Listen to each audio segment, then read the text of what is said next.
चलो अब कहानी को और गहरी, डरावनी और रहस्यमयी दिशा में ले चलते हैं। कोट भूत की कहानी पार्ट 5 हॉरर स्टोरी। अदालत का पुनर्जन्म। भूतों के किस्से पसंद हैं? राम कुमार चैनल को अभी सब्सक्राइब करें। नई और डरावनी कहानियों के लिए घंटी दबाना न भूलें। राम कुमार, जहां डर का नया पता है। धन्यवाद।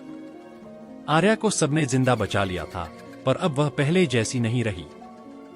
उसके भीतर कुछ ऐसा रह गया था जो मरने से इनकार कर चुका था। कभी कभी वह अचानक रुककर हवा में देखती और धीमे से फुसफुसाती, ठक ठक। सुनवाई। लोग सोचते थे यह सदमे की वजह से है, पर असल में जज की आत्मा अब उसके खून में बह रही थी। फैलता साया। कुछ महीनों बाद अजीब घटनाएं फिर शुरू हुईं। देश के अलग अलग शहरों में रात को अदालत जैसी इमारतें दिखने लगीं। गवाहों की सीट पर कोई नहीं होता, पर दस्तखत अपने आप हो जाते। और जो भी भ्रष्ट या झूठा होता, सुबह उसकी लाश अदालत के दरवाजे पर मिलती। हर अखबार में एक ही हेडलाइन थी, भूतिया अदालत का आतंक, इंसाफ या श्राप। सरकार ने जांच कमेटी बनाई।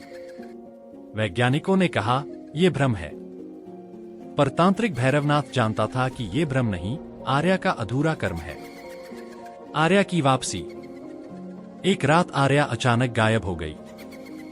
समीरा ने उसके कमरे में सिर्फ एक नोट पाया, अगर मैं लौटूं तो मुझसे आंख मत मिलाना, मैं वहीं नहीं रहूंगी।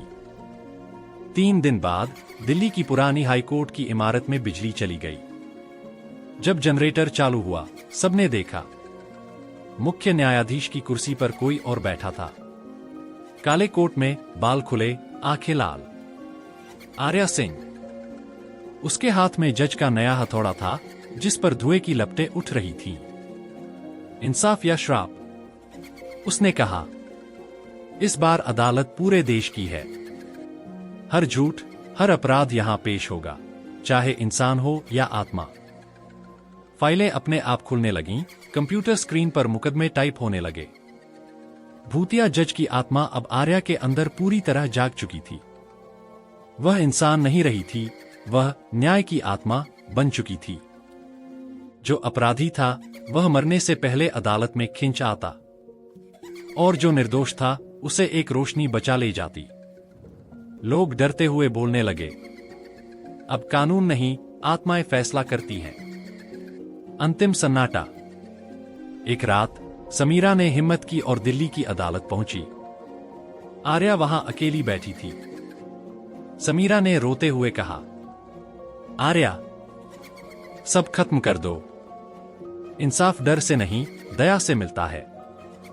आर्या ने उसकी ओर देखा और पहली बार मुस्कुराई।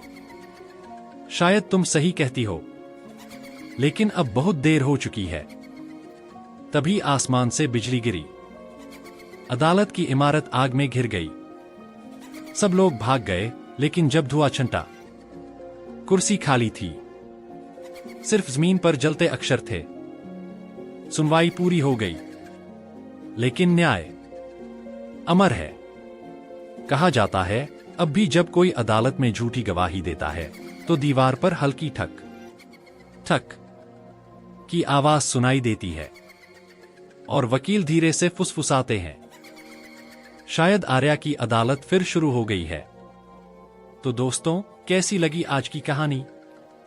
अगर आपको डरने में मजा आया, तो राम कुमार चैनल को अभी सब्सक्राइब करें और घंटी दबाना न भूलें, ताकि हमारी कोई भी नई और डरावनी कहानी आपसे मिस न हो।